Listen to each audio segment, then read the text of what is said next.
So guys, ಕೊನೆ video ಹೇಳಿದ ಹಾಗೆ ಇವತ್ತು ನಾವು ರವಿ ತೇಜ ಮತ್ತೆ ಆಶಿಕಾ ರಂಗನಾಥ್ ಅಭಿನಯದ BMW ಮೂವಿನ ಎಕ್ಸ್ಪ್ಲೇನ್ ಮಾಡ್ತಾ ಇದೀವಿ. BMW ಅಂದ್ರೆ ಭರ್ತ ಮಹಾಶೈಲಕ್ಕೂ ವಿಜ್ಞಾಪ್ತಿ ಅಂತ. ಅದೇನೋ ಈ ತೆಲುಗು ಅವರು ಸಂಕ್ರಾಂತಿಗೆ ರಿಲೀಸ್ ಆಗಿರೋ ಎಲ್ಲಾ ಮೂವೀಸ್ಗೂ ಇಷ್ಟಿಷ್ಟುದ್ದ ಹೆಸರಿಟ್ಟವ್ರೆ. ಇರ್ಲಿ, ಈ ಮೂವಿಗೂ ಒಳ್ಳೆ ರೆಸ್ಪಾನ್ಸ್ ಬಂದಿದೆ. ಸೊ ಬನ್ನಿ ವಿಡಿಯೋ ಶುರು ಮಾಡೋಣ. ಮೂವಿ ಸ್ಟಾರ್ಟಿಂಗ್ ಅಲ್ಲಿ ಈ ಕಥೆಯ ನಾಯಕ ರಾಮ್ ಸತ್ಯನಾರಾಯಣ ಅಲಿಯ ಸತ್ಯ ಆಕ್ಷನ್ ಸೀನ್ ಅಲ್ಲಿ ಕಾರ್ ಡ್ರೈವ್ ಮಾಡೋ ತರ ಕಾರ್ನ ಡ್ರೈವ್ ಮಾಡ್ತಾ ಇದು ಆಕ್ಷನ್ ಸೀನ್ ಅಲ್ಲ ಅಂತ ಹೇಳ್ತಾ ಅವನು ಈ ರೀತಿ ಕಾರ್ ಡ್ರೈವ್ ಮಾಡೋಕೆ ಕಾರಣ ಏನು ಅಂತ ಹೇಳೋಕೆ ಶುರು ಮಾಡ್ತಾನೆ. ಸತ್ಯ ಒಂದು ವಿನ್ಯಾರ್ಡ್ ನ CEO. ಅವನು ಅನಾರ್ಕಲಿ ಅನ್ನೋ ಒಂದು ವೈನ್ ಕ್ರಿಯೇಟ್ ಮಾಡಿ ಸ್ಪೇನ್ ಅಲ್ಲಿದ್ದ ಒಂದು ದೊಡ್ಡ ವೈನ್ ಕಂಪನಿಗೆ ಕಳಿಸ್ತಾನೆ. ಆದ್ರೆ ಅದನ್ನ ರಿಜೆಕ್ಟ್ ಮಾಡ್ತಾರೆ. ಅದಕ್ಕೆ ಸತ್ಯ ಅವನ ಅಸಿಸ್ಟೆಂಟ್ ಲೀಲಾ ಜೊತೆ ಸ್ಪೇನ್ಗೆ ಹೋಗ್ತಾನೆ. ಹೋಟೆಲ್ಗೆ ಚೆಕ್ ಇನ್ ಆಗ್ತಾನೆ. ಅವನು ಹೋಗಿರೋದು ಅನಾರ್ಕಲಿನ ಯಾಕೆ ರಿಜೆಕ್ಟ್ ಮಾಡಿದ್ರು ಅಂತ ತಿಳ್ಕೊಳ್ಳೋಕೆ. ಅಲ್ಲಿ ಅವನು ಮಾನಸ ಶೆಟ್ಟಿನ ನೋಡ್ತಾನೆ. ಅವಳೇ ಅನಾರ್ಕಲಿನ ರಿಜೆಕ್ಟ್ ಮಾಡಿರೋ ಕಂಪನಿಯ MD. ಅವಳನ್ನ ಬೀಚ್ ಅಲ್ಲಿ ನೋಡಿ ಸತ್ಯ ಒಳಗಿದ್ದ ಎಲ್ವಿಸ್ ಅನ್ನೋ ಆತ್ಮಸಾಕ್ಷಿಗೆ ಮಾನಸ ಇಷ್ಟ ಆಗ್ತಾಳೆ. ಸತ್ಯಗೆ ಹೆಲ್ಪ್ ಆಗೋ ರೀತಿ ಬೀಚ್ ಅಲ್ಲಿ ಕೆಲವರು ಮಾನಸನ ಅರಾಜ್ ಮಾಡ್ತಾ ಇರ್ತಾರೆ. ಸತ್ಯ ಹೀರೋ ತರ ಎಂಟ್ರಿ ಕೊಡ್ಬೇಕು ಅಂತ ಅನ್ಕೋತಾನೆ. ಆದ್ರೆ ಅಷ್ಟರಲ್ಲಿ ಮಾನಸ PA ಬೆಲ್ಲಂ ಎಂಟ್ರಿ ಕೊಟ್ಟು ಮಾನಸನ ಕಾಪಾಡ್ತಾನೆ. ಈ ಬೆಲ್ಲಂ ಮಾನಸಗೆ ತುಂಬಾ ಲಾಯಲ್ ಆಗಿರ್ತಾನೆ. ಈ ಬೆಲ್ಲಂ ಬಗ್ಗೆ ಲೀಲಾ ಎಲ್ಲಾ ವಿಷಯ ತಿಳ್ಕೊಂಡು ಸತ್ಯಗೆ ಹೇಳ್ತಾನೆ. ಈ ಬೆಲ್ಲಂ ಮಾನಸಗೆ ಎಷ್ಟು ಲಾಯಲ್ ಅಂದ್ರೆ ಅವನ್ ಬರ್ಡೇ ದಿನ ದೇವಸ್ಥಾನಕ್ಕೆ ಹೋಗೋ ಬದಲು ಮಾನಸ ಬಳಿ ಬಂದು ಅವಳ ಆಶೀರ್ವಾದ ತಗೋತಾ ಇರ್ತಾನೆ. ಮಾನಸ ಒಂದು ಬಾಳೆಹಣ್ಣಿನ ಸಿಪ್ಪೆ ಮೇಲೆ ಕಾಲಿಡದ ಹಾಗೆ ನೋಡ್ಕೊಳ್ತಾ ಇರ್ತಾನೆ. ಜೊತೆಗೆ ಈ ಬೆಲ್ಲಮ್ಮೆ ಅನಾರ್ಕಲಿನ ರಿಜೆಕ್ಟ್ ಮಾಡಿರೋದು ಅಂತ ಲೀಲಾ ಬೆಲ್ಲಮಿಂದಾನೆ ತಿಳ್ಕೊಂಡಿರ್ತಾನೆ. ಇವಾಗ ಸತ್ಯ ಹೇಗಾದ್ರೂ ಮಾನಸನ ಇಂಪ್ರೆಸ್ ಮಾಡಿ ಅನಾರ್ಕಲಿನ ಅವಳಿಗೆ ಟೇಸ್ಟ್ ಮಾಡಿಸ್ಬೇಕು ಅಂತ ಅನ್ಕೋತಾನೆ. ಅದಕ್ಕೆ ಒಂದು ಹೋಟೆಲ್ ಅಲ್ಲಿ ಲೀಲಾ ಒಂದು ಫುಡ್ ನ ತಿಂದು ಅದು ಚೆನ್ನಾಗಿಲ್ಲ ಅಂತ ಇರ್ತಾನೆ. ಅವಾಗ ಅಲ್ಲಿಗೆ ಸತ್ಯ ಬಂದು ಅವನ್ ಟೇಸ್ಟ್ ಮಾಡಿ ತುಂಬಾ ಚೆನ್ನಾಗಿದೆ ಅಂತಾನೆ. ಅಲ್ಲೇ ಮಾನಸ ಕೂಡ ಇರ್ತಾಳೆ. ಸತ್ಯ ಬೇಕು ಬೇಕು ಅಂತ ಅವಳ ಕೈಲಿ ಕೂಡ ಟೇಸ್ಟ್ ಮಾಡಿಸ್ತಾನೆ. ಅವಳು ಕೂಡ ಚೆನ್ನಾಗಿದೆ ಅಂತ ಹೇಳ್ತಾಳೆ. ಸತ್ಯ ಬಿಲ್ಡಪ್ ತಗೊಳ್ಳೋಕೆ ಎಲ್ರು ಮುಂದೆ ಲೀಲಾಗೆ ಬೈತಾನೆ. ಇದನ್ನೆಲ್ಲ ಬೆಲ್ಲಂ ನೋಡಿ ಓಡ್ ಬಂದು ಮಾನಸ ಸೆಕ್ಯೂರಿಟಿಗೆ ಹೊಡೆದು ಯಾರ್ಯಾರೋ ಕೊಟ್ಟಿದ್ನೆಲ್ಲ ಟೇಸ್ಟ್ ಮಾಡಬೇಡಿ ಅಂತ ಹೇಳ್ತಾ ಇರ್ತಾನೆ. ಹೀಗೆ ಒಂದಿನ ಹೋಟೆಲ್ ಅಲ್ಲಿ ಲೀಲಾ ಒಂದು ಹುಡುಗಿ ಸೊಂಟದ ಮೇಲೆ ಈ ಬೆಲ್ಲಂ ಫೋಟೋ ಅಚ್ಚೆ ಹಾಕಿಸ್ಕೊಂಡಿರೋದನ್ನ ನೋಡ್ತಾನೆ. ಆ ಅಚ್ಚೆ ಬಗ್ಗೆ ಕೇಳಿದಾಗ ಬೆಲ್ಲಂ ಅವಳ ಬಾಯ್ ಫ್ರೆಂಡ್ ಅಂತ ಆ ಹುಡುಗಿ ಹೇಳ್ತಾಳೆ. ಲೀಲಾ ಮತ್ತೆ ಸತ್ಯ ಆ ಹುಡುಗಿನ ಫಾಲೋ ಮಾಡೋಕೆ ಶುರು ಮಾಡ್ತಾರೆ. ಬೆಲ್ಲಂ ಬಂದು ಆ ಹುಡುಗಿನ ಮೀಟ್ ಮಾಡಿ ಮಾನಸ ಆಪೋಸಿಟ್ ಅಲ್ಲಿದ್ದ ವೈನ್ ಕಂಪನಿ MD ನ ಮೀಟ್ ಮಾಡ್ತಾನೆ. ಅಲ್ಲಿ ಬೆಲ್ಲಂ ಆ MDಗೆ ನಮ್ ಕಂಪನಿಗೆ ಬಂದ 19 ಒಳ್ಳೆ ವೈನ್ ನ ರಿಜೆಕ್ಟ್ ಮಾಡಿ 2 ಕೆಟ್ಟ ಟೇಸ್ಟ್ ಇರೋ ವೈನ್ ನ ಅಕ್ಸೆಪ್ಟ್ ಮಾಡಿದೀನಿ ಅಂತ ಹೇಳ್ತಾನೆ. ಅಂದ್ರೆ ಈ ಬೆಲ್ಲಂ ಮಾನಸ ಜೊತೆ ಇದ್ದು ಸ್ಕ್ಯಾಮ್ ಮಾಡ್ತಾ ಇರ್ತಾನೆ. ಇದನ್ನೆಲ್ಲ ಸತ್ಯ ಮತ್ತೆ ಲೀಲಾ ಕೇಳಿಸ್ಕೊತಾರೆ. ಹೇಗಾದ್ರೂ ಈ ವಿಷಯ ಮಾನಸಾಗಿ ಗೊತ್ತಾಗೋ ಹಾಗೆ ಮಾಡ್ಬೇಕು ಅನ್ಕೊಂಡು ಸತ್ಯ ಮತ್ತೆ ಲೀಲಾ ಮಾನಸನ ಒಂದು ಪಬ್ ಅಲ್ಲಿ ಮೀಟ್ ಮಾಡ್ತಾರೆ. ಅಲ್ಲಿ ಈ ಬೆಲ್ಲಂ ಅಕ್ಸೆಪ್ಟ್ ಮಾಡಿದ್ದ ವೈನ್ ಕುಡಿದು ಸತ್ಯ ಚೆನ್ನಾಗಿಲ್ಲ ಅಂತ ಹೇಳ್ತಾ ಮಾನಸಾಗಿ ಈ ವೈನ್ ನ ಅಕ್ಸೆಪ್ಟ್ ಮಾಡಿರೋರ್ನ ಹುಡುಕಿ ಮೊದ್ಲು ಅವನಿಗೆ ಹೊಡಿಬೇಕು ಅಂತ ಹೇಳ್ತಾನೆ. ಅವಾಗ ಮಾನಸ ಅದು ನಮ್ ಕಂಪನಿದೆ ಅಂತ ಹೇಳ್ತಾಳೆ. ಸತ್ಯ ಹೇಳಿದ ಮಾತಿಂದ ಮನಸಾಗೆ ಬೆಲ್ಲಂ ಮೇಲೆ ಡೌಟ್ ಶುರು ಆಗುತ್ತೆ. ಬೆಲ್ಲಂ ಎಲ್ಲೆಲ್ಲಿ ಹೋಗಿದ್ದ ಅಂತ ಚೆಕ್ ಮಾಡಿ ಅವನ ಆಪೋಸಿಟ್ MD ಜೊತೆ ಇದ್ದ CCTV ಫುಟೇಜ್ ನ ತೋರಿಸ್ತಾಳೆ. ಆದ್ರಿಂದ ಬೆಲ್ಲಂ ಬಗ್ಗೆ ಗೊತ್ತಾಗುತ್ತೆ. ಬೆಲ್ಲಂ ಅದು AI ವಿಡಿಯೋ ಅಂತ ಏನೇನೋ ಹೇಳೋಕೆ ಟ್ರೈ ಮಾಡ್ತಾನೆ. ಮಾನಸ ಅಂತೂ ಗನ್ ತೆಗೆದು ಶೂಟ್ ಮಾಡೋಕೆ ಹೋಗ್ಬಿಡ್ತಾಳೆ. ಬೆಲ್ಲಂ ಅಲ್ಲಿಂದ ಓಡೋಗ್ತಾನೆ. ಮಾರನೇ ದಿನವೇ ಮಾನಸ ಸತ್ಯನ ಮೀಟ್ ಮಾಡಿ ಹಗ್ ಮಾಡಿ ಥ್ಯಾಂಕ್ಸ್ ಹೇಳ್ತಾಳೆ. ಅಲ್ಲಿಂದ ಇಬ್ರು ಒಟ್ಟಿಗೆ ಓಡಾಡೋಕೆ ಶುರು ಮಾಡ್ತಾರೆ. ಆ ಗ್ಯಾಪ್ ಅಲ್ಲೇ ಸತ್ಯ ಮಾನಸಾಗೆ ಅನಾರ್ಕಲಿನ ಟೇಸ್ಟ್ ಮಾಡಿಸಿ ಆ ವೈನ್ ನನ್ನ ಫ್ರೆಂಡ್ ತಂಗಿದು ಅಂತ ಸುಳ್ಳು ಹೇಳ್ತಾನೆ. ಮಾನಸಾಗೆ ಆ ವೈನ್ ಇಷ್ಟ ಆಗುತ್ತೆ. ಅದೇ ದಿನ ಇಬ್ರು ಬಾರಲ್ಲಿ ಚೆನ್ನಾಗಿ ಕುಡಿದು ವಾಪಸ್ ಹೋಟೆಲ್ಗೆ ಹೋಗ್ತಾರೆ. ಮಾನಸ ಕುಡಿದ ಮತ್ತಲ್ಲಿ ಸತ್ಯ ಜೊತೆ ಇಂಟಿಮೇಟ್ ಆಗ್ಬಿಡ್ತಾಳೆ. ಮಾರನೇ ದಿನ ಸತ್ಯ ರಾತ್ರಿ ಆಗಿದ್ ನೆನ್ಪ್ ಮಾಡ್ಕೊಂಡು ಮಾನಸ ಬಳಿ ಕ್ಷಮೆ ಕೇಳೋಕೆ ಹೋಗ್ತಾನೆ. ಆದ್ರೆ ಮಾನಸ ಅದ್ರ ಬಗ್ಗೆ ಕೇರ್ ಎಲ್ಲ ಮಾಡಲ್ಲ. ರಿಚ್ ಅಲ್ವಾ, ಅದೆಲ್ಲ ಎಲ್ ಕೇರ್ ಮಾಡ್ತಾರೆ ಹೇಳಿ. ಸತ್ಯಗೆ ಆ ನೈಟ್ ಆ ರೀತಿ ಆಗಿದ್ಕೆ ಬೇಜಾರಾಗ್ತಾ ಇರುತ್ತೆ. ಯಾಕಂದ್ರೆ ಸತ್ಯಗೆ ಆಲ್ರೆಡಿ ಮದುವೆ ಆಗಿರುತ್ತೆ. ಅವನಿಗೆ ಹೈದರಾಬಾದ್ ಅಲ್ಲಿ ಬಾಲಮಣಿ ಅನ್ನೋ ಹೆಂಡತಿ ಇರ್ತಾಳೆ. ಅದಕ್ಕೆ ಸತ್ಯ ಮಾನಸ ಜೊತೆ ಮೂವ್ ಆಗೋದು ಬೇಡ ಅಂತ ಸ್ಪೇನ್ ಇಂದ ಹೈದರಾಬಾದ್ಗೆ ವಾಪಸ್ ಬರ್ತಾನೆ. ಮಾನಸ ಅನಾರ್ಕಲಿನ ಇವಾಗ ಅಕ್ಸೆಪ್ಟ್ ಮಾಡ್ಕೊಂಡಿರ್ತಾಳೆ. ಸತ್ಯ ಮನೆಗೆ ಬರ್ತಾನೆ. ಸತ್ಯನ ಅವನ ಹೆಂಡತಿ ಬಾಲ ರಾಮ್ ಅಂತ ಕರಿತಾ ಇರ್ತಾಳೆ. ಸತ್ಯ ಮನೆಗೆ ಬಂದು ಬಾಲ ಜೊತೆ ಮಾತಾಡ್ತಾ ಫ್ರೆಶ್ ಅಪ್ ಆಗೋಕೆ ಹೋಗ್ತಾ ಇರ್ತಾನೆ. ಬಾಲ ಸತ್ಯ ಹಾಕಿರೋ ಜಾಕೆಟ್ ನ ನೋಡಿ ಇದನ್ನ ಎಲ್ ತಗೊಂಡೆ ಅಂತ ಕೇಳ್ತಾಳೆ. ಯಾಕಂದ್ರೆ ಸತ್ಯ ಹಾಕೊಳ್ಳೋ ಎಲ್ಲಾ ಬಟ್ಟೆನ ಬಾಲಾನೇ ತಂದಿರ್ತಾಳೆ. ಅವಳು ಆ ಜಾಕೆಟ್ ಕೊಡ್ಸಿರಲ್ಲ. ಅದ್ನ ಸ್ಪೇನ್ ಅಲ್ಲಿ ಮಾನಸ ಕೊಡಿಸಿರ್ತಾಳೆ. ಸತ್ಯ ಸ್ಪೇನ್ ಅಲ್ಲಿ ನಾನೇ ತಗೊಂಡೆ ಅಂತ ಹೇಳ್ತಾನೆ. ಅದಕ್ಕೆ ಬಾಲ ಆ ಜಾಕೆಟ್ ತೆಗೆದು ಅವಳ ಮನೆ ಕೆಲಸ ಮಾಡೋ ರತ್ನಂ ಅನ್ನೋ ವ್ಯಕ್ತಿಗೆ ಕೊಟ್ಬಿಡ್ತಾಳೆ. ಅಂದ್ರೆ ಅರ್ಥ ಮಾಡ್ಕೊಳ್ಳಿ ಈ ಬಾಲ ಎಷ್ಟು ಪೊಸೆಸಿವ್ ಅಂತ. ಇವಾಗ ಬಾಲಾಗೆ ಅವನ್ ಬಾ ಮೈದ ಸುದರ್ಶನ್ ಕಾಲ್ ಮಾಡ್ತಾನೆ. ಯಾಕಂದ್ರೆ ಸುದರ್ಶನ್ ಹೆಂಡತಿ ನೀರಜ ಸುದರ್ಶನ್ಗೆ ಬೈತಾ ಇರ್ತಾಳೆ. ಅದಕ್ಕೆ ಸುದರ್ಶನ್ ಸತ್ಯಗೆ ಕಾಲ್ ಮಾಡಿ ಮನೆಗೆ ಬರೋಕೆ ಹೇಳ್ತಾನೆ. ಸತ್ಯ ಮತ್ತೆ ಬಾಲ ಸುದರ್ಶನ್ ಮತ್ತೆ ನೀರಜ ಮನೆಗೆ ಹೋಗಿ ಏನ್ ವಿಷಯ ಅಂತ ಕೇಳ್ತಾರೆ. ಸುದರ್ಶನ್ದು ಟ್ರಾವೆಲ್ ಏಜೆನ್ಸಿ ಕಂಪನಿ ಇರುತ್ತೆ. ಅವನು ಸಿಂಗಾಪುರ್ಗೆ ಹೋಗಿರ್ತಾನೆ. ಅವನ ಹೆಸರಿನ ಜೊತೆ ಶಿರೀಷ ಅನ್ನೋ ನೇಮ್ ಕೂಡ ಇರುತ್ತೆ. ಅದಕ್ಕೆ ನೀರಜ ಸುದರ್ಶನ್ಗೆ ಬೈತಾ ಇರ್ತಾಳೆ. ಅಂದ್ರೆ ಕಂಪನಿ ಕೆಲಸ ಅಂತ ಈ ಸುದರ್ಶನ್ ನೀರಜನ ಬಿಟ್ಟು ಶಿರೀಷನ ಕರ್ಕೊಂಡೋಗಿರ್ತಾನೆ. ಅದಕ್ಕೆ ನೀರಜ ಸುದರ್ಶನ್ಗೆ ಬೈತಾ ಇರ್ತಾಳೆ. ಈ ಸುದರ್ಶನ್ ಸುಮ್ನೆ ಇರದೆ ಸತ್ಯ ಕೂಡ ಸ್ಪೇನ್ಗೆ ಹೋಗಿದ್ದಾಗ ಯಾರನ್ನಾದ್ರೂ ಮೀಟ್ ಮಾಡಿ ಅವ್ರ ಮಧ್ಯೆ ಏನಾದ್ರೂ ಆಗಿರ್ಬೋದಲ್ವಾ ಅಂತ ಅನ್ಬಿಡ್ತಾನೆ. ಆದ್ರೆ ಬಾಲ ಮಾತ್ರ ಅವಳ ರಾಮ್ ಮೇಲೆ ತುಂಬಾ ನಂಬಿಕೆ ಇಟ್ಕೊಂಡಿರ್ತಾಳೆ. ಸತ್ಯ ಹಾಗೆಲ್ಲ ಮಾಡೋಕೆ ಸಾಧ್ಯನೇ ಇಲ್ಲ ಅಂತ ಹೇಳ್ತಾಳೆ. ಇದನ್ನೆಲ್ಲ ನೋಡಿ ಸತ್ಯ ಲೀಲಾ ಕರ್ಕೊಂಡು ಕಮಲ್ ಹಾಸನ್ ಅನ್ನೋ ಸೈಕಾಲಜಿಸ್ಟ್ ಹತ್ರ ಹೋಗಿ ಅವನ್ ಕತೆ ಎಲ್ಲ ಹೇಳ್ಕೊತಾನೆ. ಅದಕ್ಕೆ ಸೊಲ್ಯೂಷನ್ ಕೇಳ್ತಾನೆ. ಕಮಲ್ ಹಾಸನ್ ಹೇಗಿದ್ರು ಮಾನಸ ಸ್ಪೇನ್ ಅಲ್ಲಿದ್ದಾಳೆ, ಅವಳ ನಂಬರ್ ಕೂಡ ನಿನ್ನ ಹತ್ರ ಇಲ್ಲ, ನೀನ್ ಮತ್ತೆ ಅವಳನ್ನ ಮೀಟ್ ಮಾಡೋಕೆ ಸಾಧ್ಯನೇ ಇಲ್ಲ, ಬಾಲ ಜೊತೆ ಆರಾಮಾಗಿರು ಅಂತ ಹೇಳ್ತಾನೆ. ಅದೇ ಕರೆಕ್ಟ್ ಅನ್ಕೊಂಡು ಸತ್ಯ ಮನೆಗೆ ಹೋಗಿ ಬಾಲಾನ ಹಗ್ ಮಾಡ್ತಾನೆ. ಅವಾಗ ಒಬ್ಬ ಹುಡುಗ ಅಂಕಲ್ ಅನ್ಕೊಂಡು ಸತ್ಯ ಬಳಿಗೆ ಓಡ್ ಬರ್ತಾನೆ. ಆ ಹುಡುಗ ಯಾರು ಅಂತಾನು ಸತ್ಯಗೆ ಗೊತ್ತಿರಲ್ಲ. ಆ ಹುಡುಗನ ಹೆಸರು ತ್ರಿನೇತ್ರ. ಅವನು ಬಾಲನ ಕಜಿನ್ ಮಗ. ಬಾಲ ಕಜಿನ್ ಮತ್ತೆ ಅವಳ ಗಂಡ ಕೆಲ್ಸಕ್ಕೆ ಅಂತ ಬ್ಯಾಂಗ್ಳೂರ್ಗೆ ಹೋಗ್ತಾ ಇರ್ತಾರೆ. ಅದಕ್ಕೆ 1 ತಿಂಗಳ ಮಟ್ಟಿಗೆ ತ್ರಿನೇತ್ರನ ಬಾಲ ಮನೆಗೆ ಬಿಟ್ಟು ಹೋಗ್ತಾರೆ. ಈ ತ್ರಿನೇತ್ರ ಮನೆಯಲ್ಲಿ ಬೋರ್ ಆಗುತ್ತೆ, ಐಪ್ಯಾಡ್ ಪ್ಲೇ ಸ್ಟೇಷನ್ ಎಲ್ಲಾ ಕೊಡಿಸಿ ಅಂತ ಸತ್ಯ ಹತ್ರ ಕೇಳ್ತಾನೆ. ಆದ್ರೆ ಸತ್ಯ ತ್ರಿನೇತ್ರಗೆ ಬೈದು ಕಳಿಸ್ತಾನೆ. ಹೀಗೆ ದಿನಗಳು ಕಳೀತಾವೆ. ಹೈದರಾಬಾದ್ ಅಲ್ಲಿ ವೈನ್ ಫೆಸ್ಟ್ ನಡೀತಾ ಇರುತ್ತೆ. ಅಲ್ಲಿ ಸತ್ಯ ಮತ್ತೆ ಲೀಲಾ ಇರ್ತಾರೆ. ಆ ಫೆಸ್ಟ್ಗೆ ಮಾನಸ ಶೆಟ್ಟಿ ಸ್ಪೇನ್ ಇಂದ ಬಂದ್ಬಿಡ್ತಾಳೆ. ಅವಳನ್ನ ನೋಡಿ ಸತ್ಯ ಅವಳಿಂದ ತಪ್ಪಿಸ್ಕೊಂಡು ಹೋಗ್ಬೇಕು ಅಂತ ಲೀಲಾ ಜೊತೆ ಈಚೆ ಹೋಗುವಾಗ ಮಾನಸ ಕೈಲಿ ಸಿಗಾಕೊಳ್ತಾನೆ. ಅವಳು ಇಲ್ಲೇನ್ ಮಾಡ್ತಿದ್ದೀರಾ ಅಂದಾಗ ಸತ್ಯ ನಿಜ ಹೇಳದೆ, ನಾವು ಕ್ಲೈಂಟ್ ನ ಮೀಟ್ ಮಾಡೋಕೆ ಬಂದಿದೀವಿ, ನಮ್ದು ಒಂದು ಟ್ರಾವೆಲಿಂಗ್ ಕಂಪನಿ ಇದೆ ಅಂತಾನೆ. ಈ ಲೀಲಾ ಸುಮ್ನೆ ಇರದೆ ಸುದರ್ಶನ್ ಟ್ರಾವೆಲಿಂಗ್ ಕಂಪನಿ ಅಡ್ರೆಸ್ ಹೇಳ್ಬಿಡ್ತಾನೆ. ಅದಕ್ಕೆ ಮಾನಸ ಹೈದರಾಬಾದ್ ಅಲ್ಲಿ 2 ವಾರ ಇರೋದಾಗಿ ಹೇಳಿ ಸತ್ಯ ನಂಬರ್ ಕೂಡ ತಗೋತಾಳೆ. ಆ ರಾತ್ರಿ ಮಾನಸ ಸತ್ಯಗೆ ಕಾಲ್ ಮಾಡ್ತಾಳೆ. ಮನೆಯಲ್ಲಿ ಯಾರ್ಯಾರಿದ್ದೀರಾ ಅಂದ್ರೆ ಸತ್ಯ ಬಾಲ ಬಗ್ಗೆ ಹೇಳೋದೇ ಇಲ್ಲ. ಮಾರನೇ ದಿನವೇ ಸತ್ಯ ಲೀಲಾ ಜೊತೆ ಮತ್ತೆ ಹೋಗಿ ಕಮಲ್ ಹಾಸನ್ನ ಭೇಟಿಯಾಗಿ ಮಾನಸ ಹೈದರಾಬಾದ್ಗೆ ಬಂದಿದ್ದಾಳೆ, ಏನ್ ಮಾಡೋದು ಅಂತ ಕೇಳ್ತಾನೆ. ಅದಕ್ಕೆ ಕಮಲ್ ಹಾಸನ್ 1 ದಿನ ಅಲ್ವಾ, ಹೇಗೋ ಮ್ಯಾನೇಜ್ ಮಾಡಿ ಇಲ್ಲಿಂದ ಸಾಗಾಕಿ ಅಂತ ಹೇಳ್ತಾನೆ. ಅಷ್ಟರಲ್ಲೇ ಮಾನಸ ಸತ್ಯಗೆ ಕಾಲ್ ಮಾಡಿ ನಿಮ್ಮ ಆಫೀಸ್ ಅಲ್ಲಿ ಇದೀನಿ, ಬಾ ಮೀಟ್ ಮಾಡ್ಬೇಕು ಅಂತ ಹೇಳ್ತಾಳೆ. ಅಂದ್ರೆ ಮಾನಸ ಸುದರ್ಶನ್ ಆಫೀಸ್ಗೆ ಹೋಗಿರ್ತಾಳೆ. ಸತ್ಯ ಲೀಲಾನ ಕರ್ಕೊಂಡು ಸುದರ್ಶನ್ ಆಫೀಸ್ಗೆ ಹೋಗಿ ಮಾನಸನ ಮೀಟ್ ಮಾಡ್ತಾನೆ. ಮಾನಸ ಮತ್ತೆ ಸತ್ಯ ಮಾತಾಡ್ತಾ ಇರೋದ್ನ ಈ ಸುದರ್ಶನ್ ನೋಡ್ಬಿಡ್ತಾನೆ. ಮಾನಸ ಮತ್ತೆ ಸತ್ಯ ಮಾತಾಡಿ ಹಗ್ ಮಾಡೋದ್ನ ಅಬ್ಸರ್ವ್ ಮಾಡಿ ಸುದರ್ಶನ್ಗೆ ಅವ್ರ ಮಧ್ಯೆ ಏನೇನಾಗಿದೆ ಎಲ್ಲ ಗೊತ್ತಾಗ್ಬಿಡುತ್ತೆ. ಸುದರ್ಶನ್ ಮಾನಸ ಮತ್ತೆ ಸತ್ಯ ಬಗ್ಗೆ ಬಾಲಾಗಿ ಹೇಳ್ತೀನಿ ಅಂತ ಹೋಗ್ತಾ ಇರ್ತಾನೆ. ಅವಾಗ ಸತ್ಯ ಕೆರೋಸಿನ್ ಆಯಿಲ್ ಸುದರ್ಶನ್ ಅಂತ ಕೂಗ್ತಾನೆ. ಅಂದ್ರೆ ಈ ಸುದರ್ಶನ್ ನೀರಜನ ಮದುವೆ ಆಗೋ ಮುಂಚೆ ಒಂದ್ ಊರಲ್ಲಿ ಅವನ್ ಪಕ್ಕದ ಮನೆ ಆಂಟಿಗೆ ಲೈನ್ ಹೊಡಿತಾ ಇರ್ತಾನೆ. ಆ ಆಂಟಿ ಅಂಕಲ್ ಜೊತೆ ಜಗಳ ಆಡ್ಕೊಂಡು ಸೀಮೆ ಎಣ್ಣೆ ಸುರ್ಕೊಂಡು ಸೂಸೈಡ್ ಮಾಡ್ಕೊಳ್ಳೋಕೆ ಹೋಗ್ತಾ ಇರ್ತಾರೆ. ಅದ್ನ ನೋಡಿ ಸುದರ್ಶನ್ ಓಡೋಗಿ ಆಂಟಿನ ಕಾಪಾಡೋದು ಬಿಟ್ಟು ಆಂಟಿ ಜೊತೆ ರೊಮ್ಯಾನ್ಸ್ ಮಾಡೋಕೆ ಹೋಗ್ತಾನೆ. ಆಂಟಿ ಸುದರ್ಶನ್ಗೆನೆ ಬೆಂಕಿ ಹಚ್ಚಿಬಿಡ್ತಾರೆ. ಸುದರ್ಶನ್ ಅಲ್ಲಿಂದ ಹೇಗೋ ಎಸ್ಕೇಪ್ ಆಗ್ತಾನೆ. ಈ ವಿಷಯ ಊರವ್ರಿಗೆ ಗೊತ್ತಾಗಿ ಎಲ್ರು ಸುದರ್ಶನ್ನ ಹೊಡಿಯೋಕೆ ಬರ್ತಾರೆ. ಅವಾಗ ಸುದರ್ಶನ್ ಬ್ಯಾಗ್ ಹಾಕೊಂಡು ಓಡೋಗಿ ಟ್ರೈನ್ ಹತ್ತಾನೆ. ಟ್ರೈನ್ ಹತ್ತೋಕೆ ಸತ್ಯನೇ ಹೆಲ್ಪ್ ಮಾಡಿರ್ತಾನೆ.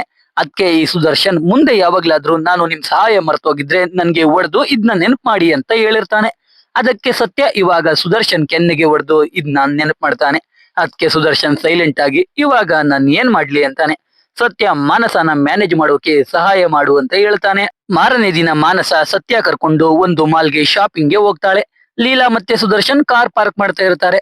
ಅವಾಗ ಅದೇ ಮಾಲ್ಗೆ ಬಾಲ ಮತ್ತೆ ನೀರಜ ಕೂಡ ಬಂದ್ಬಿಡ್ತಾರೆ. ಸತ್ಯ ಹೇಗೋ ಅವರಿಬ್ರು ಇಂದ ತಪ್ಪಿಸ್ಕೊಂಡು ಓಡಾಡ್ತಾ ಇರ್ತಾನೆ. ಕಡೆಗೆ ಡ್ರೆಸ್ ಚೇಂಜ್ ಮಾಡೋ ರೂಮ್ಗೆ ಹೋಗಿ ಲಾಕ್ ಹಾಕೋ ಬಿಡ್ತಾನೆ.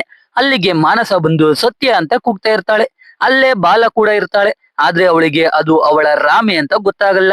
ಸತ್ಯ ವಾಯ್ಸ್ ಚೇಂಜ್ ಮಾಡಿ ಮಾತಾಡ್ತಾ ಇರ್ತಾನೆ. ಸತ್ಯಗೆ ಸಹಾಯ ಮಾಡೋಕೆ ಲೀಲಾ ನೀರಜಾಗಿ ಕಾಲ್ ಮಾಡಿ ಸುದರ್ಶನ್ ಶಿರೀಷ ಜೊತೆ ಹೋಗ್ತಾ ಇದ್ದ ಅಂತ ಹೇಳ್ತಾನೆ. ಅದಕ್ಕೆ ನೀರಜ ಬಾಲನ ಕರ್ಕೊಂಡು ಹೋಗ್ತಾಳೆ. ಆಮೇಲೆ ಸತ್ಯ ಈಚೆ ಬಂದು ಬಿಲ್ ಪೇ ಮಾಡಿ ಮಾನಸನ ಅವಳ ಕಾರ್ಗೆ ತುಸಿ ಕಳಿಸ್ತಾನೆ. ಇದನ್ನ ಬಾಲ ಮತ್ತೆ ನೀರಜ ನೋಡೇ ಬಿಡ್ತಾರೆ. ಆದ್ರೆ ಅವರು ಮಾನಸನ ಶಿರೀಷ ಅಂತ ಅನ್ಕೊಂಡು ಸುದರ್ಶನ್ಗೆ ಬೈತಾರೆ. ಹೇಗೋ ಸತ್ಯ ಎಸ್ಕೇಪ್ ಆಗ್ತಾನೆ. ಆದ್ರೆ ಸತ್ಯ ಮತ್ತೆ ಮಾನಸ ಬಗ್ಗೆ ಈ ತ್ರಿನೇತ್ರಗೆ ಗೊತ್ತಾಗಿರುತ್ತೆ. ಅವನು ಇಬ್ರುನು ಮಾಲಲ್ಲೆಲ್ಲ ಫಾಲೋ ಮಾಡಿರ್ತಾನೆ. ಅದಕ್ಕೆ ತ್ರಿನೇತ್ರ ಸತ್ಯಗೆ ನಿಮ್ ವಿಷಯ ಹೇಳ್ಬಾರ್ದು ಅಂದ್ರೆ ನಾನ್ ಕೇಳದ್ನೆಲ್ಲ ಕೊಡಿಸ್ಬೇಕು ಅಂತಾನೆ. ಸತ್ಯ ಸರಿ ಅಂತಾನೆ. ಮಾರನೇ ದಿನ ಮಾನಸ ಸತ್ಯಗೆ ಕಾಲ್ ಮಾಡಿ ನಾಳೆ ಅನಾರ್ಕಲಿ ವಿನ್ಯಾಡ್ಗೆ ನಾವಿಬ್ರು ಹೋಗಿ MD ನ ಮೀಟ್ ಮಾಡೋಣ ಅಂತ ಹೇಳ್ತಾಳೆ. ಅದ್ನ ಕೇಳಿ ಸತ್ಯ ಶಾಕ್ ಆಗೋಗ್ತಾನೆ. ಯಾಕಂದ್ರೆ ಆ ಕಂಪನಿ CEO ಅವನೇ MD ಬಾಲಮಣಿನೇ. ಅವಳು ಬಂದ್ರೆ ಎಲ್ಲಾ ಬಣ್ಣ ಬಯಲಾಗುತ್ತೆ ಅಂತ ಗಾಬರಿ ಆಗ್ತಾನೆ. ಅದಕ್ಕೆ ಸತ್ಯ ಮಾನಸಾಗೆ ಎಲ್ಲಾ ನಿಜ ಹೇಳ್ಬೇಕು ಅಂತ ಡಿಸೈಡ್ ಆಗಿ ಅವಳ ಹೋಟೆಲ್ಗೆ ಹೋಗ್ತಾನೆ. ಅವಳ ರೂಮ್ಗೆ ಹೋಗಿ ಮೊದ್ಲು ಸ್ವಲ್ಪ ಅನಾರ್ಕಲಿ ಕುಡಿದು ಮಾನಸಾಗೆ ಎಲ್ಲಾ ನಿಜ ಹೇಳ್ಬಿಡ್ತಾನೆ. ಆದ್ರೆ ಅದನ್ನ ಸರ್ಕಾಸಮ್ ಆಗಿ ಹೇಳ್ತಾನೆ. ನನ್ಗೆ ಮದುವೆ ಆಗಿದೆ, ಈ ಅನಾರ್ಕಲಿ ನನ್ನ ವೈನೆ, ಆ ಕಂಪನಿ ಸಿಇಒ ನಾನೇ, ನನ್ನ ಹೆಂಡ್ತಿನೇ MD. ಇದ್ನೆಲ್ಲ ನಾನ್ ನಿನ್ಗೆ ಮೊದ್ಲೇ ಹೇಳಿರ್ತೀನಿ, ನಿನ್ ಮರ್ತೋಗಿದ್ಯಾ ಅಷ್ಟೇ ಅಂತಾನೆ. ಇದ್ನೆಲ್ಲ ಕೇಳಿ ಮಾನಸಾಗೆ ಬೇಜಾರಾಗುತ್ತೆ. ಯಾಕಂದ್ರೆ ಅವಳಿಗೂ ಲೈಟ್ ಆಗಿ ಸತ್ಯ ಮೇಲೆ ಫೀಲಿಂಗ್ಸ್ ಇರುತ್ತೆ. ಅದಕ್ಕೆ ಇದನ್ನೆಲ್ಲ ಕೇಳಿ ಮಾನಸ ಸತ್ಯನ ರೂಮ್ ಇಂದ ಈಚೆ ತಳ್ತಾಳೆ. ಸತ್ಯ ಹೇಗೋ ಎಲ್ಲಾ ಪ್ರಾಬ್ಲಮ್ ಸಾಲ್ವ್ ಆಯ್ತು ಅಂತ ಖುಷಿಯಾಗಿ ಮನೆಗೆ ಹೋಗ್ತಾನೆ. ಮಾರನೇ ದಿನ ಬೆಳಿಗ್ಗೆ ತ್ರಿನೇತ್ರ ಗೇಮ್ ಆಡ್ತಾ ಇರ್ತಾನೆ. ನೋಡಿದ್ರೆ ಒಂದ್ ರೂಮ್ ಇಂದ ಮಾನಸ ಈಚೆಗೆ ಬರ್ತಾಳೆ. ಅದ್ನ ನೋಡಿ ಸತ್ಯ ಗಾಬರಿ ಆಗೋಗ್ತಾನೆ. ಇನ್ನೊಂದ್ ರೂಮ್ ಇಂದ ಬಾಲ ಈಚೆ ಬರ್ತಾಳೆ. ಇಬ್ರು ಅಕ್ಕ ಪಕ್ಕ ನಿಂತ್ಕೋತಾರೆ. ಸತ್ಯಗೆ ಎಲ್ಲ ಬಾಯಿಗ್ ಬರುತ್ತೆ. ಆದ್ರೆ ವಿಷಯ ಏನು ಅಂದ್ರೆ, ರಾತ್ರಿ ಮಾನಸಾಗೆ ಸತ್ಯ ಎಲ್ಲ ನಿಜ ಹೇಳಿದ್ಮೇಲೆ ಮಾನಸ ಪಬ್ಗೆ ಹೋಗಿ ಎಣ್ಣೆ ಕುಡಿತಾ ಇರ್ತಾಳೆ. ಅಲ್ಲೇ ಬಾಲ ಮತ್ತೆ ನೀರಜ ಕೂಡ ಇರ್ತಾರೆ. ಮಾನಸಾಗೆ ಸತ್ಯ ಮೋಸ ಮಾಡಿದ್ದಾನೆ ಅಂತ ಮಾನಸ ಬಾಲಾಗೆ ಹೇಳಿರ್ತಾಳೆ. ಅದಕ್ಕೆ ಬಾಲ ಮಾನಸನ ಮನೆ ಕರ್ಕೊಂಡ್ ಬಂದಿರ್ತಾಳೆ. ಆದ್ರೆ ಬಾಲಾಗೆ ಮಾನಸಾಗೆ ಮೋಸ ಮಾಡಿರೋ ಸತ್ಯ ಅವಳ ರಾಮೆ ಅಂತ ಗೊತ್ತಿರಲ್ಲ. ಇದ್ನ ಕೇಳಿ ಸತ್ಯ ಆರಾಮಾಗ್ತಾನೆ. ಹಾಗೆ ಎಲ್ರು ಬ್ರೇಕ್ಫಾಸ್ಟ್ ಮಾಡ್ತಾ ಇರ್ತಾರೆ. ಅವಾಗ ಬಾಲ ಮಾನಸಾಗೆ ನಿಮ್ಮಣ್ಣ ರಾಕೇಶ್ ಶೆಟ್ಟಿ ಬರ್ತಾ ಇದ್ದಾರೆ ಅಂತ ಹೇಳ್ತಾಳೆ. ಅದ್ನ ಕೇಳಿ ಮಾನಸ ಅವನಿಗೆ ಯಾಕೆ ಈ ವಿಷಯ ಹೇಳಿದ್ರಿ ಅಂತಾಳೆ. ರಾತ್ರಿ ರಾಕೇಶ್ ಮಾನಸಾಗೆ ಕಾಲ್ ಮಾಡಿದಾಗ ಬಾಲ ರಿಸೀವ್ ಮಾಡಿ ಎಲ್ಲಾ ವಿಷಯ ಹೇಳಿರ್ತಾಳೆ. ಅದಕ್ಕೆ ಸ್ಪೇನ್ ಇಂದ ರಾಕೇಶ್ ಶೆಟ್ಟಿ ಬರ್ತಾ ಇರ್ತಾನೆ. ಈ ರಾಕೇಶ್ ನ ಪಿಕ್ ಮಾಡೋಕೆ ಸುದರ್ಶನ್ ಹೋಗಿರ್ತಾನೆ. ರಾಕೇಶ್ ಮನೆಗೆ ಬರೋ ಮುಂಚೆ ಒಂದು ಸ್ಮಶಾನಕ್ಕೆ ಹೋಗಿ ಒಂದು ಗೋರಿ ಮೇಲೆ ಹೂ ಇಟ್ಟು ಬರ್ತಾನೆ. ಆ ಗೋರಿಯಲ್ಲಿ ಇರೋ ವ್ಯಕ್ತಿನ ರಾಕೇಶೇ ಸಾಯಿಸಿರ್ತಾನೆ. ಕಾಲೇಜ್ ಟೈಮ್ ಅಲ್ಲಿ ಆ ವ್ಯಕ್ತಿ ಮಾನಸನ ಹರಾಜ್ ಮಾಡಿರ್ತಾನೆ. ಅದಕ್ಕೆ ರಾಕೇಶ್ ಅವನ್ನ ಕೊಲೆನೇ ಮಾಡಿರ್ತಾನೆ. ಅದ್ಕೇನೆ ಮಾನಸ ರಾಕೇಶ್ ಜೊತೆ 3 ವರ್ಷ ಮಾತಾಡಿರಲ್ಲ. ಇವಾಗ ರಾಕೇಶ್ ಬಂದ್ರೆ ಪಕ್ಕ ಸತ್ಯ ಕೊಲೆ ಕೂಡ ಆಗುತ್ತೆ ಅಂತ ಸುದರ್ಶನ್ಗೆ ಗೊತ್ತಾಗುತ್ತೆ.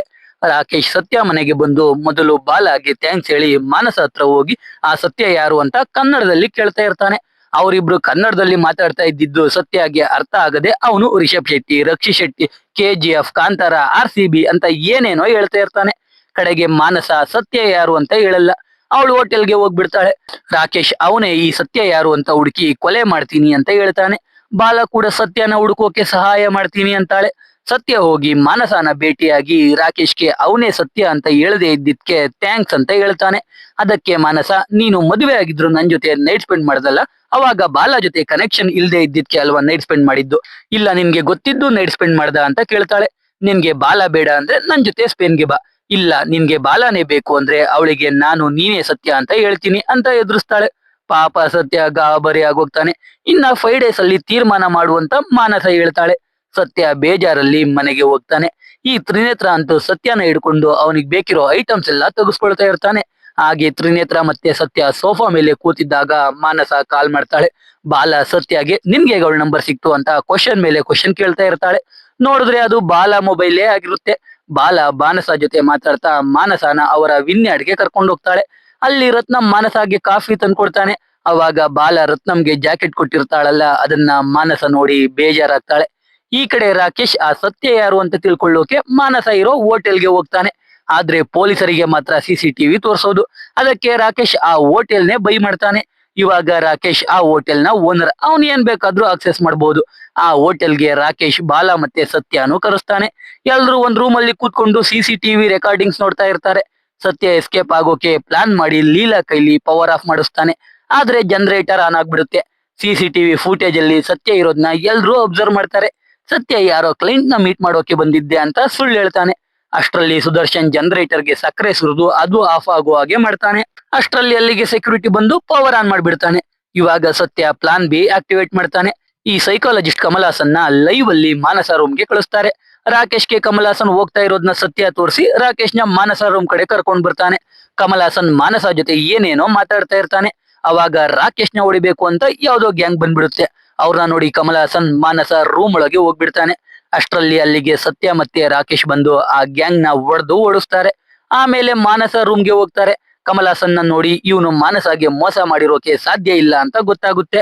ಅವಾಗ ಸತ್ಯ, ಕಮಲ್ ಹಾಸನ್ ಒಬ್ಬ ಸೈಕಾಲಜಿಸ್ಟ್, ಮಾನಸ ಕೈಲಿ ಆ ಮೋಸಗಾರನ ಹೆಸರನ್ನ ಬಾಯ್ ಬಿಡಿಸೋಕೆ ಕರ್ಸಿದೀನಿ ಅಂತ ಸುಳ್ಳು ಹೇಳ್ತಾನೆ. ಅದಕ್ಕೆ ರಾಕೇಶ್ 5 ನಿಮಿಷದಲ್ಲಿ ಹೆಸರು ಬಾಯ್ ಬಿಡಿಸ್ಲಿಲ್ಲ ಅಂದ್ರೆ ಸಾಯಿಸ್ಬಿಡ್ತೀನಿ ಅಂತ ಹೇಳಿ ಈಚೆ ಹೋಗ್ತಾನೆ. ಮಾನಸ ಅಂತೂ ಕಮಲ್ ಹಾಸನ್ ಜೊತೆ ಮಾತಾಡೋದು ಇಲ್ಲ. ಆದ್ರೆ ಕಮಲ್ ಹಾಸನ್ ಈಚೆ ಬಂದವನು ಮಾನಸ ಹೆಸರು ಹೇಳಿದ್ಲು, ಅವನ ಹೆಸರು ಸತ್ಯ ಅಂತೆ ಅಂತ ಅಂದ್ಬಿಡ್ತಾನೆ. ಅವಾಗ ರಾಕೇಶ್ PA ಮಂಜುಗೆ ರಾಮ್ ಸತ್ಯನಾರಾಯಣನ ಮೇಲೇನೆ ಡೌಟ್ ಬರುತ್ತೆ. ಆದ್ರೆ ಬಾಲ ರಾಮ್ ಶ್ರೀರಾಮನ್ ತರ ಗಂಡಸರಿಗೆಲ್ಲ ರೋಲ್ ಮಾಡಲ್ ಅಂತ ಹೇಳ್ತಾ ಇರ್ತಾರೆ. ರಾಕೇಶ್ ಅವನ್ PAಗೆ ಬೈದು ಸುಮ್ನಿರಿಸ್ತಾನೆ. ಅದೇ ಟೈಮ್ಗೆ ರಾಕೇಶ್ಗೆ ಮಾನಸ ಟ್ರಾವೆಲಿಂಗ್ ಏಜೆನ್ಸಿಯ ಕಂಪನಿಗೆ ಹೋಗಿದ್ಲು ಅಂತ ಗೊತ್ತಾಗುತ್ತೆ. ಅದು ಸುದರ್ಶನ್ದೇ ಅಂತ ಕೂಡ ಗೊತ್ತಾಗುತ್ತೆ. ಅವಾಗ ಸುದರ್ಶನ್ ನಮ್ಮ ಆಫೀಸಲ್ಲೂ ಒಬ್ಬ ಸತ್ಯ ಇದ್ದಾನೆ ಅಂತ ಹೇಳಿ ರಾಕೇಶ್ನ ಅವನ ಆಫೀಸ್ಗೆ ಕರ್ಕೊಂಡು ಹೋಗ್ತಾನೆ. ಅಲ್ಲಿ ಒಬ್ಬ ಸತ್ಯ ಅನ್ನೋ ಎಂಪ್ಲಾಯಿ ಇರ್ತಾನೆ. ಅವನು ರಾಕೇಶ್ನ ಮೀಟ್ ಮಾಡಿದಾಗ ರಾಕೇಶ್ ಅವನಿಗೆ ಹೊಡೆದೇ ಬಿಡ್ತಾನೆ. ಅವಾಗ ರಾಕೇಶ್ PM ಮಂಜು ರಾಕೇಶ್ಗೆ ಸರ್ ಇವನಲ್ಲ ಬಿಡಿ ಸರ್ ಅಂತ ಹೇಳ್ತಾನೆ. ಅವಾಗ ಆ ಸತ್ಯ ನಮ್ ಸತ್ಯ ಮತ್ತೆ ಲೀಲಾ ಹತ್ರ ಹೋಗಿ ಸ್ಪೇನ್ ಟ್ರಿಪ್ ಹೇಗಿತ್ತು ಅಂತ ಕೇಳ್ತಾ ಇರ್ತಾನೆ. ಅವಾಗ ಮಂಜು ಮತ್ತೆ ರಾಕೇಶ್ಗೆ ಹೀರೋ ಸತ್ಯನ ಮೇಲೇನೆ ಡೌಟ್ ಜಾಸ್ತಿ ಆಗ್ತಾ ಹೋಗುತ್ತೆ. ಅದನ್ನ ಕನ್ಫರ್ಮ್ ಮಾಡ್ಕೊಳ್ಳೋಕೆ ಸ್ಪೇನ್ ಅಲ್ಲಿ ಮಾನಸ ಜೊತೆ ಕೆಲಸ ಮಾಡ್ತಿದ್ದ ಯಾರನ್ನಾದ್ರೂ ಕರ್ಸು ಅಂತ ರಾಕೇಶ್ ಮಂಜುಗೆ ಹೇಳ್ತಾನೆ. ಈ ಕಡೆ ಮಾನಸ ಸತ್ಯಗೆ ಕಾಲ್ ಮಾಡಿ ನಮ್ ಫ್ರೆಂಡ್ ಬರ್ಡೇ ಸೆಲೆಬ್ರೇಷನ್ ಇದೆ ಬಾ ಅಂತ ಹೇಳ್ತಾಳೆ. ಸತ್ಯಗೆ ಬೇರೆ ದಾರಿ ಇಲ್ದೆ ಮಾನಸ ಹೇಳಿದ ಪಬ್ಗೆ ಹೋಗ್ತಾನೆ. ಅಲ್ಲಿ ಸತ್ಯ ಮಾನಸ ಜೊತೆ ಕುಡಿದು ಡ್ಯಾನ್ಸ್ ಎಲ್ಲ ಮಾಡ್ತಾನೆ. ಮಾರನೇ ದಿನ ಸಂಕ್ರಾಂತಿ ಇರುತ್ತೆ. ರಾಕೇಶ್ ಎಲ್ರಿಗೂ ಎಳ್ಳು ಬೆಲ್ಲ ಕೊಟ್ಟು ಒಳ್ಳೆ ಮಾತಾಡಿ ಅಂತ ಹೇಳ್ತಾ ಇರ್ತಾನೆ. ನೋಡಿದ್ರೆ ರಾಕೇಶ್ ಸ್ಪೇನ್ ಇಂದ ಮಾನಸ PA ಬೆಲ್ಲಂನ ಕರ್ಸಿರ್ತಾನೆ. ಅವನು ಬಂದವನೇ ಡೈರೆಕ್ಟ್ ಸತ್ಯ ಬಗ್ಗೆ ಹೇಳದೆ ಹಬ್ಬದ ದಿನ ಗೇಮ್ಸ್ ಆಡೋಣ ಅಂತ ಅಂತಾಕ್ಷರಿ ಡಂಶರಾಡ್ಸ್ ಎಲ್ಲ ಆಡ್ತಾರೆ. ಕಡೆಗೆ ಬೆಲ್ಲಂ ಮಾನಸಾಗೆ ಮೋಸ ಮಾಡಿದವನು ಲೀಲಾ ಅಂತ ಹೇಳ್ಬಿಡ್ತಾನೆ. ರಾಕೇಶ್ ಬೆಲ್ಲಂಗೆ ಬೈದು ಸತ್ಯ ತಾನೇ ಮೋಸ ಮಾಡಿದ್ದು ಅಂತ ಹೇಳಿದ್ರೆ ಬೆಲ್ಲಂ ಸತ್ಯನ ನಾನು ಇವತ್ತೇ ನೋಡ್ತಾ ಇರೋದು ಅಂತ ಸುಳ್ಳು ಹೇಳ್ತಾನೆ. ಇದನ್ನೆಲ್ಲ ನೋಡ್ತಿದ್ದ ಬಾಲ ರಾಕೇಶ್ಗೆ ಬೈದು ಸತ್ಯನ ಕರ್ಕೊಂಡೋಗ್ಬಿಡ್ತಾಳೆ. ಮಧ್ಯ ದಾರಿಲಿ ಸತ್ಯ ಬಾಲಾಗೆ ನಿಜ ಹೇಳ್ಬಿಡ್ತಾನೆ. ಬಾಲ ಮನ್ಸು ಒಡೆದೋಗುತ್ತೆ. ಕೊನೆಗೆ ಸತ್ಯ ಬಾಲ ಮತ್ತೆ ಮಾನಸ ಇಬ್ರು ಒಂದೇ ಜಾಗಕ್ಕೆ ಬರೋಕೆ ಹೇಳಿ ಅವನು ಅವರಿಗೆ ಆಲ್ಕೋಹಾಲ್ ಇಂದ ಹೀಗೆಲ್ಲ ಆಗಿದ್ದು ಅಂತ ಹೇಳೋಕೆ ಟ್ರೈ ಮಾಡ್ತಾನೆ. ಆದ್ರೆ ಅವರಿಬ್ರು ಕ್ವಶನ್ ಮೇಲೆ ಕ್ವಶನ್ ಕೇಳ್ತಾನೆ ಇರ್ತಾರೆ. ಸತ್ಯ ಮುಂಚೆ ರೇಸರ್ ಆಗಿರ್ತಾನೆ. ಒಂದು ಚಿಕ್ಕ ಆಕ್ಸಿಡೆಂಟ್ ಆಗಿರುತ್ತೆ. ಅದಕ್ಕೆ ಬಾಲ ರೇಸಿಂಗ್ ಬೇಡ ಅಂದಿರ್ತಾಳೆ. ಅದಕ್ಕೆ ಸತ್ಯ ರೇಸಿಂಗ್ ಬಿಟ್ಟಿರ್ತಾನೆ. ಜೊತೆಗೆ ಸತ್ಯಗೆ ಬಾಲಾನೇ ಯಾವಾಗ್ಲೂ ಬಟ್ಟೆ ತರ್ತಾ ಇರ್ತಾಳೆ. ಅದು ಇಷ್ಟ ಇಲ್ಲ ಅಂದ್ರೂ ಸತ್ಯ ಬಾಲಾಗೆ ನೋವಾಗ್ಬಾರ್ದು ಅಂತ ಅವಳು ತರ್ತಿದ್ದ ಬಟ್ಟೆ ಹಾಕೊಳ್ತಾ ಇರ್ತಾನೆ. ಬಾಲ ಎಲ್ಲಾ ಕಡೆ ಸತ್ಯ ಜೊತೆ ಹೋಗ್ತಾ ಇರ್ತಾಳೆ. ಸ್ಪೇನ್ಗೂ ಹೋಗಿದ್ರೆ ಈ ಪ್ರಾಬ್ಲಮ್ ಆಗ್ತಾನೆ ಇರ್ಲಿಲ್ಲ ಅಂತ ಸತ್ಯ ಹೇಳ್ತಾನೆ. ಆದ್ರೂ ಮಾನಸ ಮತ್ತೆ ಬಾಲ ಸತ್ಯನ ಕ್ಷಮಿಸೋ ಮನಸ್ಥಿತಿಯಲ್ಲಿರಲ್ಲ. ಅದಕ್ಕೆ ಸತ್ಯ ಬೇರೆ ದಾರಿ ಇಲ್ದೆ ಕಾರ್ ತಗೊಂಡು ಸ್ಪೀಡ್ ಆಗಿ ಓಡಿಸ್ತಾ ಆಕ್ಸಿಡೆಂಟ್ ಮಾಡ್ಕೊಂಡು ಸಾಯೋಕೆ ಹೋಗ್ತಾನೆ. ಆದ್ರೆ ಅದೃಷ್ಟವಶಾತ್ ಬದುಕೋತಾನೆ. ಆಸ್ಪತ್ರೆಯಲ್ಲಿ ಮತ್ತೆ ಮಾನಸ ಬಾಲ ಹೋಗಿ ಸತ್ಯನ ಮಾತಾಡಿಸ್ತಾರೆ. ಇವಾಗ ಇಬ್ರು ಅವನ್ನ ಕ್ಷಮಿಸಿರ್ತಾರೆ. ಕೊನೆಗೆ ಮಾನಸ ಬಾಲಾಗೆ ನನ್ಗೆ ಸತ್ಯನ ಮದುವೆ ಆಗ್ಬೇಕು ಅಂತ ಆಸೆ ಏನಿಲ್ಲ. ಅವನು ನಿಮ್ ವಿಷಯ ಹೇಳ್ದೆ ಹೀಗೆಲ್ಲ ಮಾಡ್ದ ಅಂತ ಸ್ವಲ್ಪ ನೋವಾಯ್ತು. ಆ ನೋವಲ್ಲಿ ಈ ರೀತಿ ಎಲ್ಲ ಮಾಡ್ಬಿಟ್ಟೆ. ಮತ್ತೆ ನನ್ನಿಂದ ನಿಮ್ಗೆ ಪ್ರಾಬ್ಲಮ್ ಆಗಲ್ಲ, ನೀವು ಖುಷಿಯಾಗಿರಿ ಅಂತ ಹೇಳಿ ಅಲ್ಲಿಂದ ಹೋಗ್ತಾಳೆ. ಈ ಕಡೆ ಸತ್ಯನ ಮನಸ್ಸಾಕ್ಷಿ ಈಚೆ ಬರುತ್ತೆ. ಅವಾಗ ನಮ್ಗೆ ಗೊತ್ತಾಗುತ್ತೆ ಸತ್ಯ ಸಾಯೋಕೆ ಅಲ್ಲ ಆಕ್ಸಿಡೆಂಟ್ ಮಾಡ್ಕೊಂಡಿದ್ದು ಇವ್ರನ್ನ ಸಮಾಧಾನ ಮಾಡೋಕೆ ಅಂತ. ಅಂದ್ರೆ ಸತ್ಯ ಒಬ್ಬ ರೇಸರ್. ಅವನಿಗೆ ಯಾವ ರೀತಿ ಆಕ್ಸಿಡೆಂಟ್ ಆದ್ರೆ ಸಾಯಿಲ್ಲ ಅಂತ ಗೊತ್ತಿರುತ್ತೆ. ಮಾನಸ ಮತ್ತೆ ಬಾಲ ಏನೇ ಹೇಳಿದ್ರು ಕೇಳ್ತಿರಲ್ಲ. ಅದಕ್ಕೆ ಅವರು ಎಮೋಷನಲ್ ಆಗ್ಲಿ ಅಂತ ಸತ್ಯ ಸಾಯೋ ನಾಟಕ ಆಡಿರ್ತಾನೆ. ಫಾರ್ಚುನೇಟ್ಲಿ ಅದು ವರ್ಕ್ ಕೂಡ ಆಗಿರುತ್ತೆ. ಕೊನೆಗೆ ಸತ್ಯ ನಮ್ಮಲ್ಲಿ 2 ವಯಸ್ಸಿರುತ್ತೆ. ಒಂದು ಬೇಡ ಮಾಡ್ಬೇಡ ಅಂತ ಇರುತ್ತೆ. ಇನ್ನೊಂದು ಏನಾಗಲ್ಲ ಮುಂದೆ ನುಗ್ಗು ಅನ್ನುತ್ತೆ. ನಾವು ನಮ್ಮ ವಾಯ್ಸ್ನ ಮಾತ್ರ ಕೇಳಬೇಕು. ನೀವು ಅಷ್ಟೇ ನಿಮ್ ವಾಯ್ಸ್ನ ಮಾತ್ರ ಕೇಳಿ ಸರಿಯಾಗಿ ನಡೆಯಿರಿ ಅಂತ ಹೇಳ್ತಾನೆ. ಇಲ್ಲಿಗೆ ಮೂವಿ ಮುಗಿಯುತ್ತೆ. ಸೊ ಇದಾಗಿತ್ತು ಭರತ ಮಹಾಶೈಲ್ಯಕ್ಕೂ ವಿಜ್ಞಾಪ್ತಿ ಮೂವಿಯ ಎಕ್ಸ್ಪ್ಲನೇಷನ್. ಮತ್ತೆ ಇನ್ನೊಂದು ಸೂಪರ್ ಹಿಟ್ ಮೂವಿಯ ಎಕ್ಸ್ಪ್ಲನೇಷನ್ ಜೊತೆ ಮುಂದಿನ ವಿಡಿಯೋ ಅಲ್ಲಿ ಸಿಗ್ತೀನಿ. ಸೊ ಸ್ಟೇ ಟ್ಯೂನ್ ಟು ಕನ್ನಡದಲ್ಲಿ ಕಥೆಗಳು. Take care and bye bye.